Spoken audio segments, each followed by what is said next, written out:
Hey everybody, I'm Jonny Catanzano, IFBB Pro Bodybuilder, and I'm here at the Onnit gym. I'm gonna show you guys how to get big and strong and wide lats, just like a bodybuilder.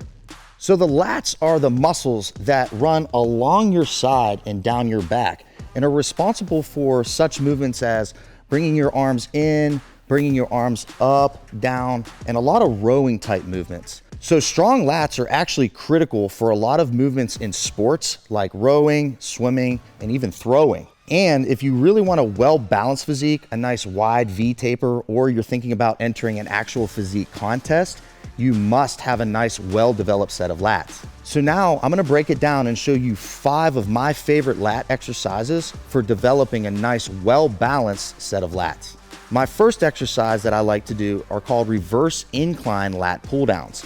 This is going to really primarily target that lower part of your lat down here that everybody wants to build so you have a nice V taper. Reverse incline pull downs are great because it allows you to keep your upper arms a little bit closer to your body. You see, when you do pull downs, your lats really aren't involved as much doing this. They're a lot more involved doing this. So generally when you do pull downs, you want to keep those elbows a little closer to your rib cage, driving that elbow down towards your hip. Reverse inclines are a great way to do that.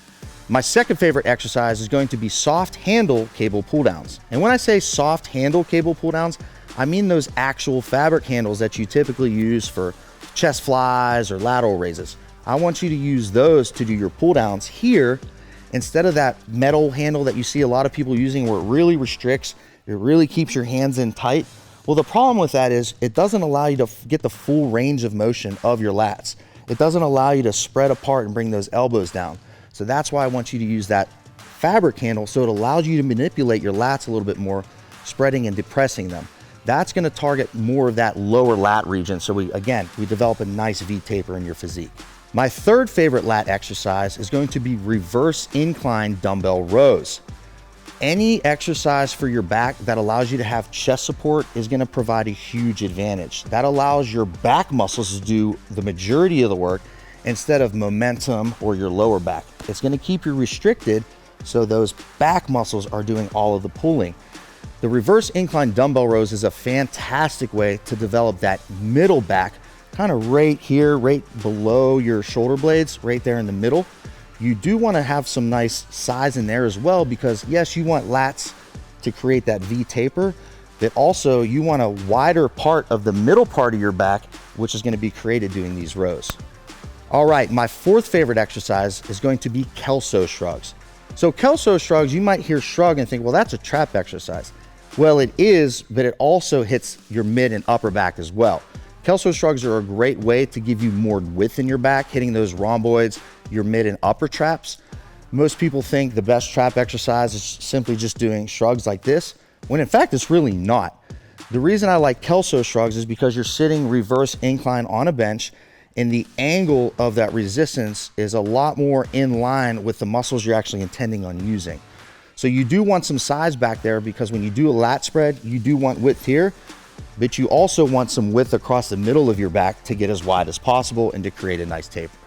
All right, my fifth and final favorite lat exercise is going to be pull-ups. Now, when I say this, I do mean a specific pull-up, and I mean neutral grip pull-ups. Neutral grip meaning your hands are gonna be facing each other. And again, I like to do this because it almost forces you to keep your elbows a little bit more in front of your body, where your lats are gonna be much, much more active than being flared out to the side like this. All right, now that you're working on your set of lats, or maybe you've already built a nice set of lats, you actually need to know how to pose your lats, especially if you plan on stepping on stage. It's crucial and there is a little bit of technique involved. Now, first, let me explain that in order to do a lat spread, you really have to have good shoulder mobility and shoulder health. What that means is being able to raise your shoulders up, depress them down, and even move them forward and retract them backwards.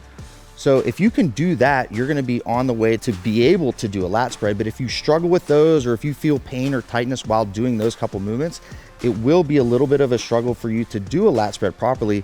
And the biggest tip I can give you is to work on that mobility and keep working on your lat spread. The lat spread itself is really only a 3-step process, and I'll go ahead and explain that now. First thing you're gonna do is you're gonna wanna retract your shoulder blades and put your hands on your hips. When I say retract your shoulder blades, I mean you're gonna pinch them behind you just about as far back as they'll go, almost like you have a little pencil in between your shoulder blades and you're trying to hold that pencil there. Step number 2 is you're going to depress your shoulder blades, pressing downwards, your elbows kind of towards your hips. Now you should start to feel your lats get active. You should start to feel them tighten up here. And if you touch them, they should feel like they're working. The third step is then you're going to, while keeping those lats active, is you're going to roll those shoulder blades and elbows forward and up just a little bit. So from the front, you can see I'm not pressing down or rolling down. I'm just rolling those shoulders forward and keeping those lats active and your chest nice and high and proud. That's the 3-step process on doing a lat spread. But again, make sure you have good shoulder mobility, or at least be working on that while trying to do the lat spread. All right, everybody, I hope you learned a little bit about lat training today. If you enjoyed what you saw, go ahead and like this video, subscribe to our channel, and if you want to see the full article on lat training, go down to the description below and hit that link. Thanks for tuning in.